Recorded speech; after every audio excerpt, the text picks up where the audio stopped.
So I was talking to a client today, and they put together some distance learning for some of their customers, and they were telling me that they get a lot of pushback from their clients who work in community colleges.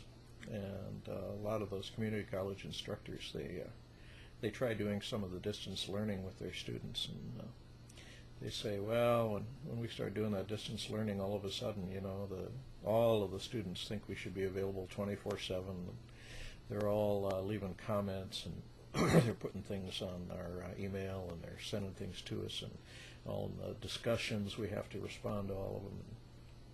And I said, boy, they really shouldn't have so much trouble with that. And they said, well, they do it for a little while, and then they just stop, and they don't want to do distance learning at all. And I said, gee, it's really a shame that after as long as we've been doing this now, that nobody really teaches them how to handle distance learning. And I said, well, can you do that? And I said, sure. I said, it's not a complicated thing. I said, let me give you an example. Say you got an EMS course in distance learning.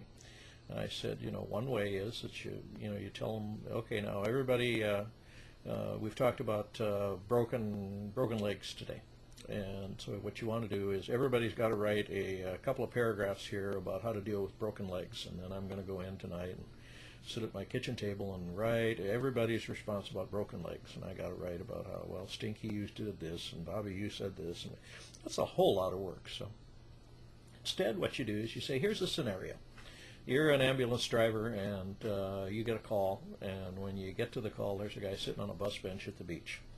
And you look at his leg, and it's kind of blue and swelling up, and then you take his vitals, and his pulse is this, and his blood pressure is this, and his heart doing this, and you take his temperature, and he looks like this, and his breathing's this, and you measure all those things that the EMS guys do. And then you say, all right, now what I want you to do is write me about a 3 or 4 line description of what you think's going on and what you'd do.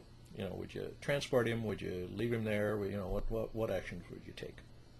And you tell your LMS, make sure everybody writes an answer, and don't show it to any of the other students until it's all written. Any LMS should be able to do that for you nowadays. And then once everybody answers it, you reveal the answers to every one of the 40 students, so you can see them. And then the 40 students all have to say thumbs up, thumbs down. They get to vote on the quality of the answers. And then once that's all done, you come back as the instructor, and you look at whatever the top answer is, and then you respond to that one answer. And you say, boy, Jeremy, that was a good answer there. You said you're going to transport him, you're going to do this, you're going to do the saline drip, or you're going to put the tourniquet on him, or you're going to do whatever you do. And those were good things because of this, this, and this. And that one other thing you said, well, you might not want to do that. Now, why is that a good model? Well, first of all, you're only going to write one answer, not 40. Secondly, you're going to be able to give some positive reinforcement. Third, you're going to be able to see, if you want to glance through the other answers, how many of your other students really had some good answers, and how many of them were just totally clueless. That guy way down on the bottom who said, well, I'm going to go get the chainsaw, I'm going to cut off his leg and then throw his body on the beach.